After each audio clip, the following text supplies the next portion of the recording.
नमस्कार. मी राहुल कुलकर्णी. श्री देवेंद्र फडणवीस यांची पत्रकार परिषद आता ऐकली आणि ते असं म्हणाले की खोटं बोलण्यामध्ये श्री राहुल गांधी यांना मेडल दिलं पाहिजे. आणि मग महिला आरक्षण विधेयक, नारी शक्ती विधेयक, नारी वंदना विधेयक, या विधेयकाची कशी भ्रूण हत्या झाली हा जो पंतप्रधानांचा सूर होता तोच त्यांनी इथे पण सांगितला. विरोधकावरती टीका केली, काँग्रेसवर टीका केली. एकतर काय की काँग्रेस हा त्यांचा प्रिन्सिपल विरोधी पक्ष आहे. 2029च्या लोकसभा निवडणुकीमध्ये काँग्रेस 100 पेक्षा अधिकचा वाढवू नये यासाठी आतापासून त्यांना प्रयत्न करणं गरजेचं आहे.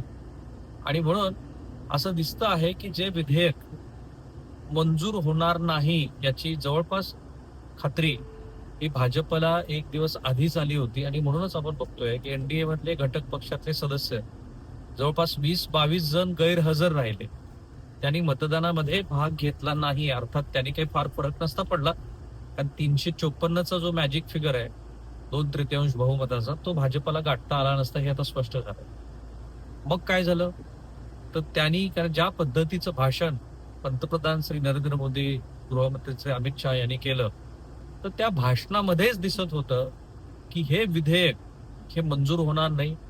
आणि त्यामुळं विरोधकांनी राजकारण विरहित भूमिका घ्यावी, राजकारणाच्या वर येऊन भूमिका घ्यावी वगैरे असं म्हणत त्यांनी विरोधकावरती, जर ते विधेयक फेटाळलं गेलं याच्यानंतर गेलंच, तर त्याच्यासाठी विरोधकावरती टीकेची जी काही धार आहे ती आधीच तीव्र करायला सुरुवात केली होती. आणि मग पंतप्रधानांनी तर राष्ट्राला संबोधित करून एक प्रकारे लोकसभा विधानसभा निवडणुकीच्या आचारसंहितेमध्ये संपूर्णपणे राजकीय भाषण केलं. आता निवडणूक आयोग या संदर्भामध्ये काहीही भूमिका घेणार नाही त्याची खात्री आहे विरोधकांना. पहिल्याही दिवशी आपण बघितलं की एनडीएच्या ज्या महिला खासदार आहेत त्या मोठ्या संख्येनं संसदेच्या पायऱ्यावरती आल्या. त्यांनी श्री राहुल गांधी यांचा निषेध केला, काँग्रेस पक्षाचा निषेध केला, सपाचा केला. आणि महत्वाचं म्हणजे डीएमके आणि टीएमसी की ज्या दोन्ही राज्यामध्ये विधानसभेच्या निवडणुका होत आहेत त्याच्यावरती त्यांच्या टीकेचा बराचसा भार होता किंवा रोख होता. साधारणपणे विधानसभा निवडणुकीच्या दरम्यान अशी कोणतीही राजकीय कृती करू नये की ज्यामुळे विधानसभा निवडणुका प्रभावित होतील, अशी निवडणूक आयोगाची अपेक्षा असते, तसे नियम आहेत. पण गेली काही वर्ष आपण बघतोय की निवडणूक आयोग हा जवळपास सत्ताधाऱ्यांनी केलेल्या प्रत्येक कृतीकडे कानाडोळा करतो. म्हणजे कितीतरी उदाहरणं देता येतील. खास करून भारतीय जनता पार्टीच्या नेत्यांनी धर्मावर आधारित प्रचार केला. म्हणजे त्यांचे कपडे आमचे कपडे बघा, हनुमान चालिसा वाचून दाखवली, हिंदू धर्माच्या नावाने मतं मागितली. हे सर्रासपणे विरोधी पक्षाने टीका करून सुद्धा निवडणूक आयोगानं त्याकडे दुर्लक्ष केलं. पण विरोधी पक्षांनी मात्र केलेल्या प्रत्येक कृतीकडे त्यांना नोटिसा पाठवून लक्ष वेधलं. आता हेच खरं तर निवडणूक आयोगानं याही वेळेला करणं अपेक्षित होतं, पण ते त्यांनी केलं नाही. आणि उलट पक्षी ज्या पद्धतीचा political narrative Bharatiya Janata party set करू इच्छितोय त्याला सगळ्याच यंत्रणांनी ज्या निवडणुकाशी निगडीत आहेत त्यांनी दुर्लक्ष करून एक प्रकारे पाठबळ. कारण संसदेमध्ये विरोधकांच्या एकजुटीमुळे भाजपचा दणदणीत असा पराभव झालाय.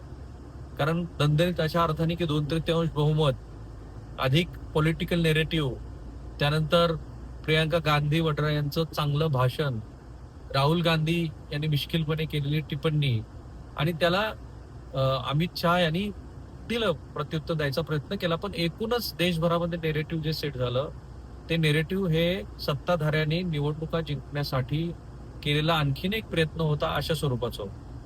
मात्र तो पराभव झाल्यानंतर महिला मतदार नावाचा जो एक नवमतदाराचा वर्ग भाजप तयार करू इच्छिते, कारण 56 इंची छातीपासून ते मग लाडक्या बहिणीच्या माध्यमातून दिलेले पैसे आणि त्या लाडक्या बहिणीच्याच रेप्लिकाज मध्य प्रदेशा पाठोपाठ मग महाराष्ट्र, हिमाचल प्रदेशात झालेल्या आणि त्या योगे जिंकलेल्या निवडणुका, ज्याची आता पश्चिम बंगालमध्ये सुद्धा त्यांनी महिलांना वाढीव पैसे देण्याची घोषणा करून तशाच पद्धतीची मांडणी केली आहे. तर असं दिसतं आहे की या सगळ्या संदर्भामध्ये भाजप हा प्रयत्न करते आहे की जी संसदेमध्ये आपण लढाई हरलोय ती लढाई जनतेच्या न्यायालयामध्ये न्यायची आणि पराजयाचं नेरेटिव्ह सेट व्हायच्या आधीच आपल्याच विजयाचं नॅरेटिव्ह सेट करायचं. म्हणजे आम्ही कसं महिलांच्या पाठीशी आहोत, हे कसे महिलांचे शत्रू आहेत वगैरे, अशा अर्थाने हे सगळे प्रयत्न सुरू आहेत. आणि म्हणूनच बघतोय आपण की प्रत्येक राज्यातल्या मुख्यमंत्र्यांनी, ज्याच्यामध्ये श्री देवेंद्र फडणवीस पण आहेत, त्यांनी त्यांच्या त्यांच्या राज्यामध्ये अशा पद्धतीच्या प्रेस कॉन्फरन्सेस केल्या. त्यांच्या त्यांच्या ठिकाणचे जे महिला नेते आहेत त्या नेत्या त्याच्यावरती बोलतायत. आणि ते हेही विसरून जात आहेत की अशाच स्वरूपाचं एक विधेयक महिला आरक्षणाचं ह्यापूर्वीच सरकारनं 2023 मध्ये मंजूर करून घेतलेलं आहे. जे विरोधकांचं म्हणणं होतं की त्याच वेळेला महिला आरक्षण विधेयक मंजूर झालं, यावेळेला तुम्ही जे परिसीमन म्हणजे मतदारसंघ पुनर्रचनेचं जे बिल आणलं आहे त्याला आमचा विरोध आहे. आणि अर्थात ते होणारच होतं हे गृहीत धरूनच सरकारनं सुद्धा पुढची नेपथ्य रचना केली असं दिसतं. आता एक जो प्रश्न पडतोय, काही राजकीय विश्लेषक म्हणतात की या देशामध्ये महिला वर्ग नावाचा असा काही मतदार नसतो. माझ्या मते त्यांना बदलत्या राजकीय परिस्थितीचं आकलन नीट नाहीये. पैसे देऊन महिलांची मतं आकृष्ट करून घेतली हे खरं आहे. अजूनही बहुतांश घरातल्या महिला अगदी उच्च शिक्षित सुद्धा ह्या आपल्या यजमानांना किंवा घरातल्या पुरुषांना विचारून मतदान करतात. हा सार्वत्रिक अनुभव आहे. पण स्वतःच्या आकलन क्षमतेनुसार आणि स्वतःला जसं हवं तशा पद्धतीनं निर्णय घेणाऱ्यांची संख्या महिला वर्गामध्ये हळूहळू वाढू लागली आहे. आणि तो ट्रेंड हा काही डिक्लाईन असणार आहे, तो वाढतच जाणार आहे. की स्वतंत्रपणे राजकीय निर्णय, स्वतंत्रपणे आर्थिक निर्णय, स्वतंत्रपणे विवाह विषयक निर्णय, स्वतंत्रपणे कौटुंबिक निर्णय, अशा पद्धतीच्या भूमिका जशा जशा महिला घेत जातील त्या वेळेला भारतीय जनता पार्टीचं नाव त्यांच्यासमोर असावं असा तो प्रयत्न आहे. म्हणजे लाडक्या बहिणीचं महाराष्ट्रासारख्या राज्यामध्ये 45,000 कोटी रुपयाचं वार्षिक भुगतान आपल्याला जे करायचं, जे पैसे द्यायचे, त्यामुळे सगळ्या वेगवेगळ्या विकास कामावरती योजनांना खीळ बसली हे माहिती असून सुद्धा त्याचं देवेंद्र फडणवीस यांच्यासारखा अर्थशास्त्रातला अभ्यासू व्यक्ती सुद्धा समर्थन करतो. कारण त्यांना माहिती आहे या योग मतं मिळतात, म्हणून मतं मिळाली त्याच्या जोरावरती सत्ता आली की मग पुन्हा बाकी राज्याचा सर्वांगीण विकास, सर्वसमावेशक योजनांचं वाटप याच्याकडे कोण पाहतं. आणि म्हणून एक नवीन मतदार महिलांचा तयार करण्याच्या दृष्टीनं भाजप सातत्यानं प्रयत्न करते आहे. आणि त्या प्रयत्नामध्ये आणखीन एक कडी त्यांनी जोड.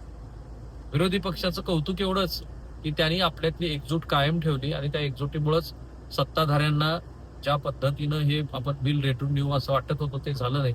पण माझ्या मते हे जे मला दिसत होतं अगदी पहिल्या माझ्या विश्लेषणापासून म्हटलंय मी की मी पश्चिम बंगालमध्ये 6 दिवस होतो, त्यांना नाही रिअलाइज तिथे मागच्या वेळेला महिलांचा जो काही भाव होता ममता बॅनर्जी प्रति, तो थोडासा या वेळेला बदललाय. म्हणजे देश में दादा राज्य में दीदी याच्याऐवजी अँटी इन्कम्बन्सीचा फॅक्टर तिथे आहे.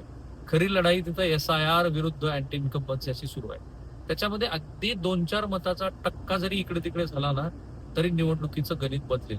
त्यामुळे माझा ठाम विश्वास आहे की हे जे महिला आरक्षण विधेयक आहे त्याच्या मागे ह्या विधानसभा निवडणुकाच्या सगळ्याच विजयाचं गणित होतं आणि स्पेशली पश्चिम बंगालमधल्या विजयाचं गणित होतं. त्यामुळेच हे विधेयक अशा इतक्या गडबडीत कोणत्याही पूर्वतयारीशिवाय किमान विरोधकांना पूर्वतयारीची संधी मिळेल अशा तयारीशिवाय ते आणलं गेलं की जे ऑब्व्हियसली पराभूत होणं अपेक्षित होतं. आता ते पराभूत झाल्यानंतर चितवी मेरी आणि पटवी मेरी अशा पद्धतीचा भाजपचा खेळ सुरू आहे.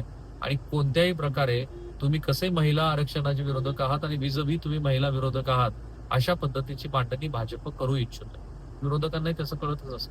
सो थांबूया आपण इथे. आपला प्रयत्न आहे जसं घडतंय जशा पद्धतीनं घडतंय त्यातल्या मधले जे संदर्भ दिसत आहेत ते संदर्भ महाराष्ट्राला आणि जगभरातल्या मराठी भाषक प्रेक्षकांना रसाळ मराठीमध्ये सांगण्याचं. थांबूया आपण. थँक्यू.